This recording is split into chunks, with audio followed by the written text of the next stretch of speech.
Dr. Natalie Reed is in her lab at 2 a.m. when the emergency comes through. She's a hematologist at Seattle General, specializing in rare blood disorders. Most of her work is research, analyzing samples, identifying anomalies, searching for treatments that don't exist yet. Tonight, she's analyzing a blood sample that makes no biological sense. The cells are crystalline, moving with coordinated intelligence, containing proteins that shouldn't exist in nature. She's been studying it for 3 weeks, ever since it arrived from a private medical facility with a note, "Urgent. Patient critical. Identify pathology." Her phone rings. Unknown number. Dr. Reed. A man's voice, strained. "This is Dr. Marcus Chen from the Nightshade Institute. You've been analyzing our patient sample. We need you to come immediately. The patient is dying." "I don't make house calls," Natalie says. "And I haven't identified the pathology yet. The sample is unlike anything I've." "The patient is a vampire, Dr. Reed. He's suffering from a rare condition that makes him unable to process most human blood. He's starving. And according to our analysis, your blood type is the only one compatible with his biology. You're the only person who can save him." Natalie stops, replays those words. "Did you just say vampire?"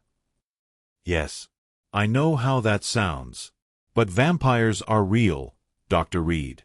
And one of them is dying because he can't feed. Will you help?" Natalie should hang up. Should assume this is a prank or delusion. But the blood sample on her screen, those impossible cells, those proteins that defy known biology, suddenly makes horrifying sense. "If I come, I'm just consulting. Just examining the patient. I'm not donating blood to a vampire." "Understood. But please hurry. He doesn't have much time." 30 minutes later, Natalie is in a private medical facility on the outskirts of Seattle. The Nightshade Institute looks like a normal hospital from the outside, but inside, the patients are decidedly not human. She sees creatures that shouldn't exist, vampires, werewolves, things she doesn't have names for, all receiving medical treatment from doctors who apparently specialize in supernatural biology. Dr. Chen meets her at the entrance. He's human, middle-aged, with the exhausted look of someone who's been working around the clock. "Thank you for coming, Dr. Reed. The patient is this way." He leads her to a private room. Through the observation window, Natalie sees him. The vampire is on a medical bed, connected to monitors that track vitals that shouldn't exist. Heartbeat at 20 BPM, body temperature at 89 degrees Fahrenheit, blood oxygen levels that would kill a human. He's young-looking, maybe turned in his late 20s, with dark hair and features that would be handsome if he wasn't obviously dying. His skin is gray, his breathing labored, his body emaciated. "This is Elias Thorne," Dr. Chen says. "He's 127 years old. 3 months ago, he developed a condition we call hemophagic rejection syndrome. His body started rejecting human blood, any human blood. He can't process it, can't extract the nutrients he needs to survive. We've tried blood from hundreds of donors. Nothing works. He's been starving for 3 months." "Why me?" Natalie asks. "What makes my blood different?" "We don't fully understand. Something about your blood chemistry, possibly a rare protein marker, possibly a genetic quirk, makes it compatible with Elias's altered biology. We tested your blood sample against his. It's a perfect match. You're the only person we've found in 3 months who can feed him." Natalie looks at the dying vampire. "If I don't help, he'll die? Within days. Probably sooner.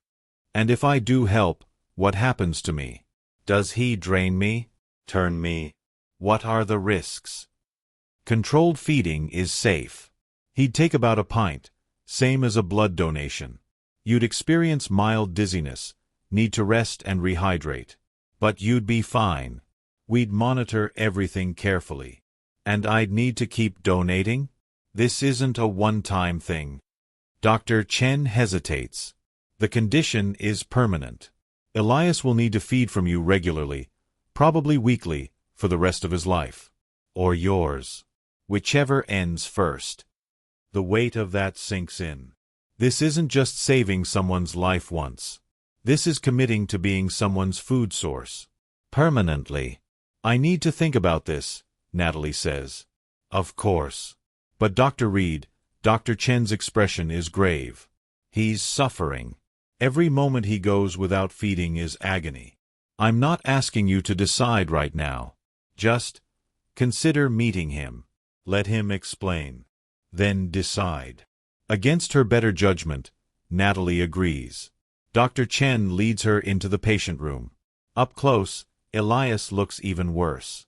His breathing is shallow, his skin clammy, his eyes closed. But when Natalie enters, those eyes open, and they're the most vivid blue she's ever seen. Ancient eyes. Suffering eyes. But also aware eyes. Dr. Reed, Elias says, his voice barely above a whisper. Thank you for coming. I know what they're asking of you. I know how insane it must sound. It does, Natalie admits, moving closer. Her scientific mind is cataloging symptoms: severe malnutrition, muscle atrophy, organ stress. Dr. Chen says you're dying. I am. Slowly. Painfully. Vampire bodies don't die easily. We linger. But eventually, starvation will shut down even supernatural biology. And my blood would save you? Apparently. Though I hate that the solution requires using you. Requires taking something from you repeatedly.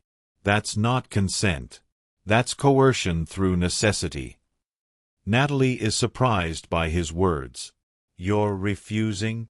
I'm acknowledging the ethical nightmare. I'm dying, yes. But asking you to be my permanent food source, that's asking you to tie your life to mine. To accept being needed in a way that removes your autonomy. I won't force that. Even if it means you die. Even then.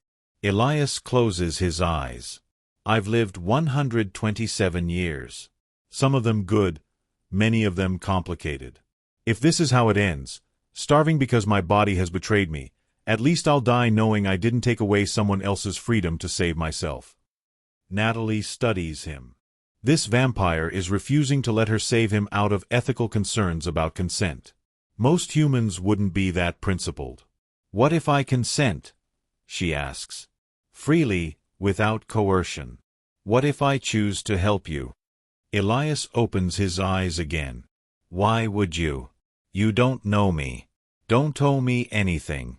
Why would you commit to being my food source? Because I'm a doctor, Natalie says. My job is to save lives. And because you're right, this is an ethical nightmare. But letting you die when I can prevent it feels worse than the alternative. So yes, I'll help you. On certain conditions. Anything. 1. This is my choice. I'm not being forced. I'm choosing to help because I believe it's right. But if I ever want to stop, for any reason, you respect that immediately. Agreed. 2. We establish clear boundaries. Feeding only. No other vampire powers or compulsions.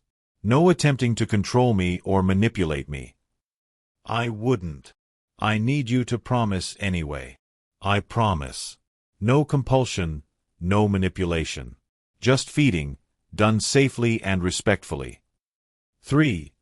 You tell me everything about vampire biology, about this condition, about the risks. Complete transparency. I'm a scientist.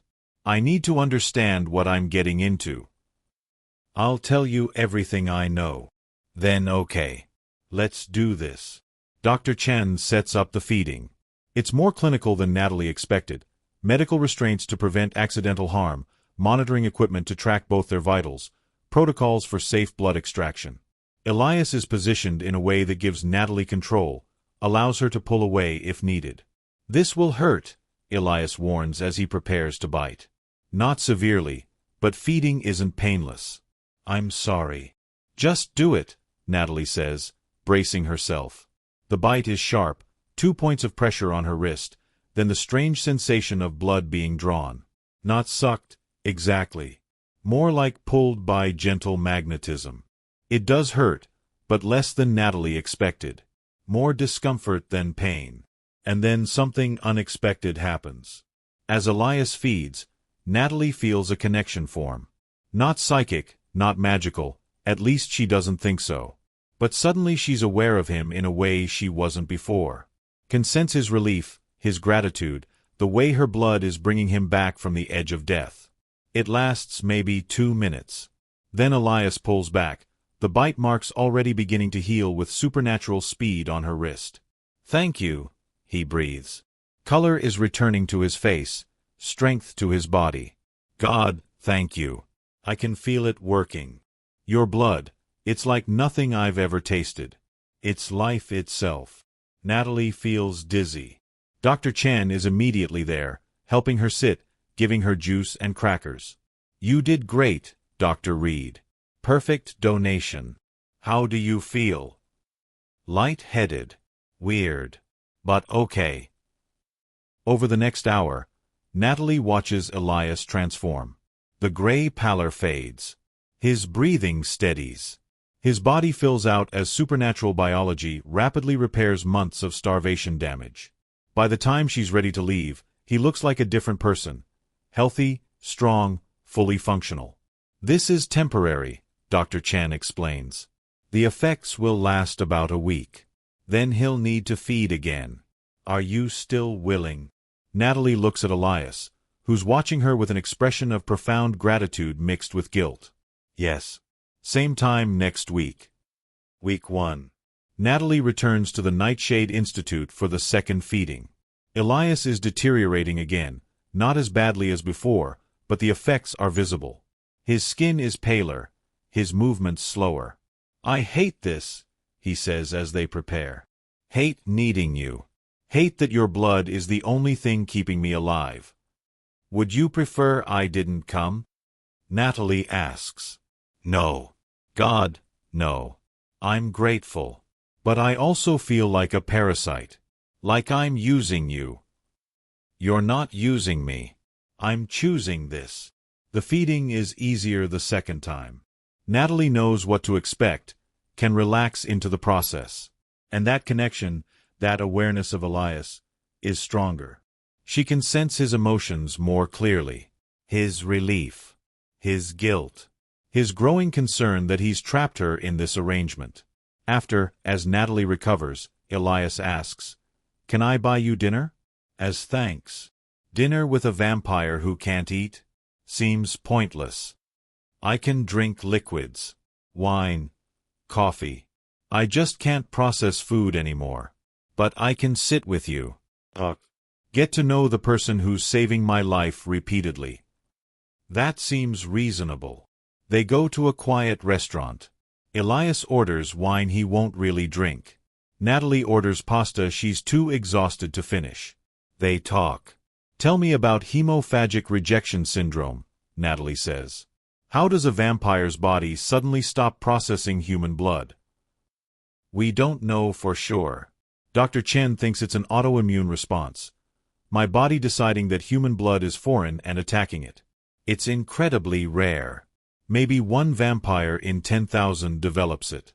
Most die because they can't find a compatible donor. But my blood works. Perfectly.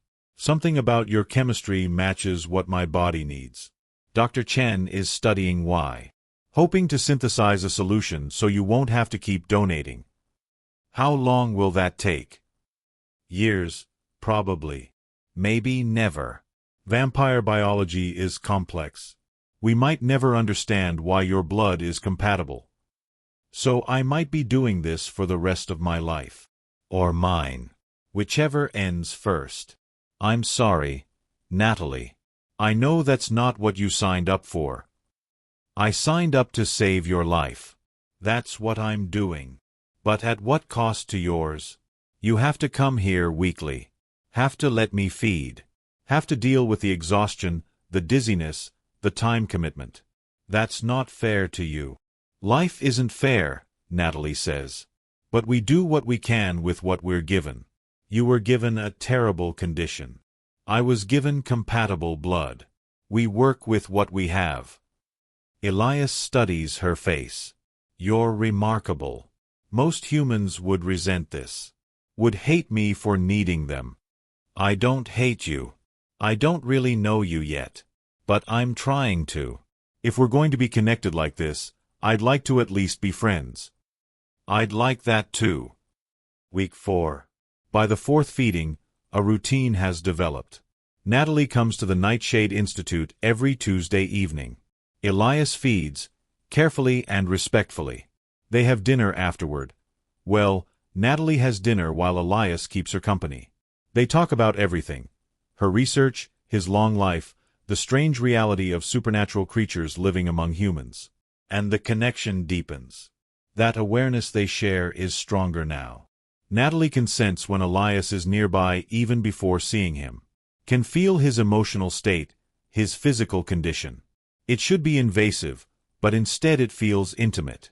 Like they're linked in ways that transcend normal relationship boundaries. I can feel you sometimes, Natalie admits one evening. Your emotions. Your presence. Is that normal? For repeated feeding from the same source? Yes. It creates a bond.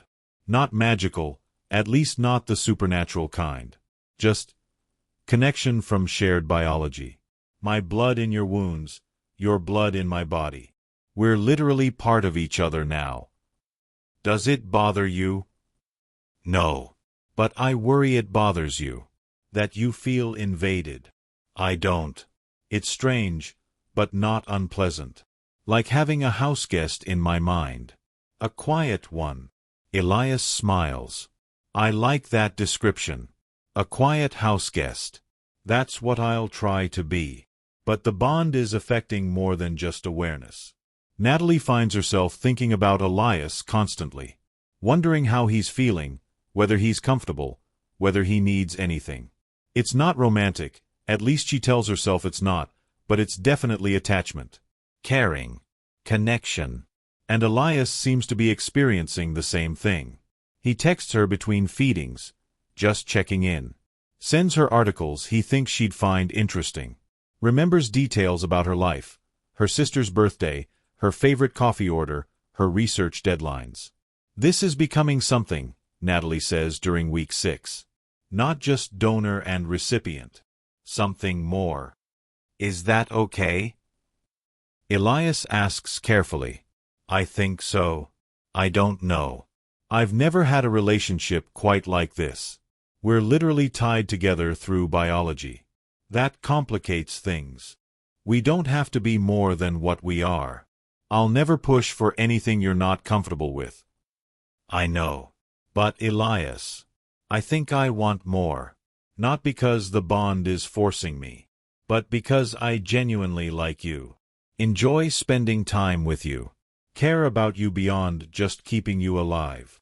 Elias looks conflicted. I feel the same way. But I worry.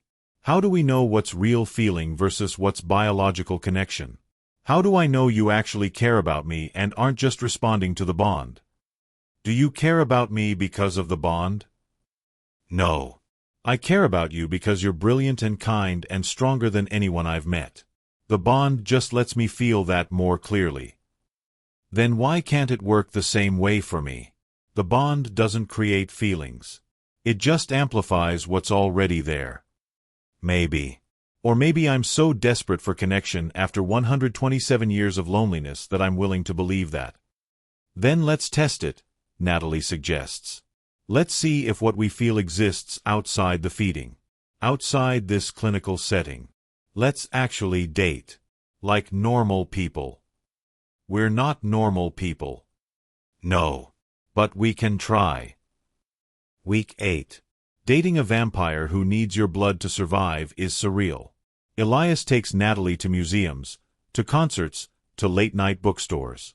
They can't do daytime activities. Sunlight hurts him, though it won't kill him immediately. But nights belong to them. And Natalie finds herself falling. Not because of the bond. Not because her blood keeps him alive. But because Elias is funny, intelligent, thoughtful. Because he remembers everything she says. Because he looks at her like she's precious. Because in 127 years of existence, he somehow hasn't become jaded or cruel. The physical intimacy develops slowly. First holding hands. then kissing, then more. And feeding becomes part of their intimacy, not clinical anymore, but tender. A way of being close that's unique to them. "I'm in love with you," Elias admits one night after feeding. "I know that complicates everything.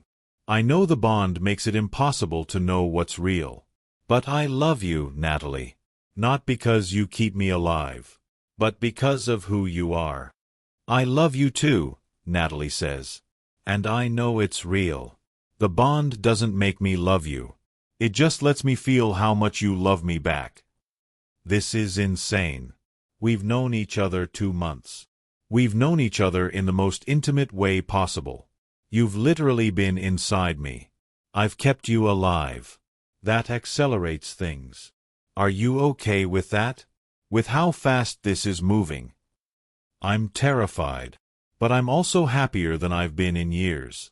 So yes, I'm okay with it. Week 12. 3 months into their arrangement, everything changes. Natalie is at home when she gets the call. "Dr. Chen," his voice urgent. "Dr. Reed, there's been a breakthrough. We've synthesized a blood substitute that works with Elias's biology. He doesn't need you anymore." The words should bring relief. Instead, Natalie feels panic. "He doesn't need me?" "Not for survival, no. The synthetic blood will keep him alive indefinitely. You're free, Dr. Reed. You can stop donating. Stop coming to the Institute. Stop being tied to Elias's survival." After hanging up, Natalie sits in silence. She should be celebrating. She's free. No more weekly feedings. No more being needed in that desperate, biological way. Instead, she feels loss.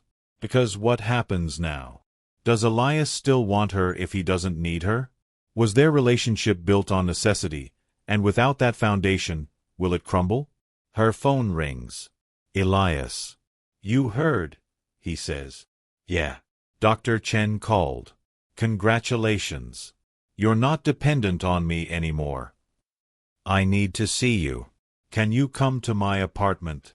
30 minutes later, Natalie is standing in Elias's living room. He looks healthy. The synthetic blood is working. But he also looks terrified. "I don't need you anymore," Elias says. "Not to survive. The synthetic blood works perfectly. I'm not starving.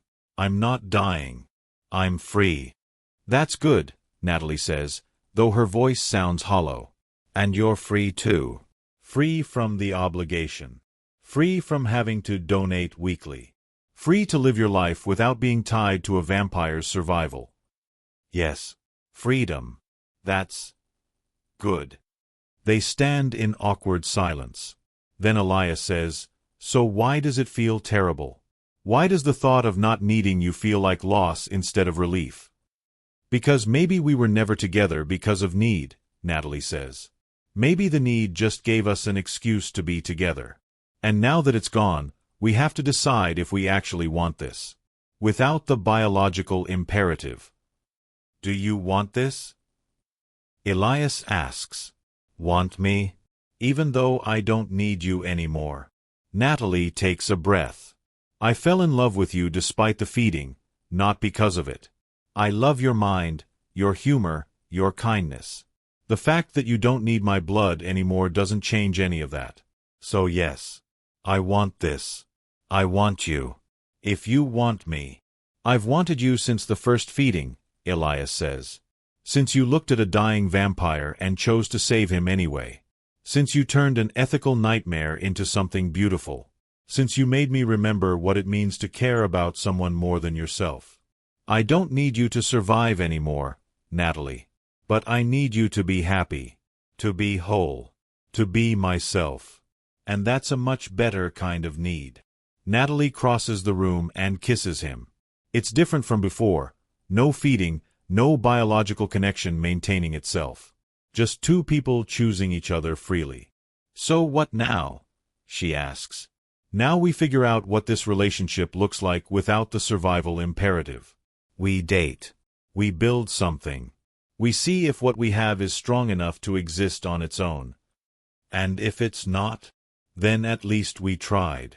At least we gave ourselves the chance to be together by choice, not necessity. 6 months later. The synthetic blood continues to work. Elias is healthy, strong, no longer dependent on Natalie's donations. They still visit the Nightshade Institute regularly.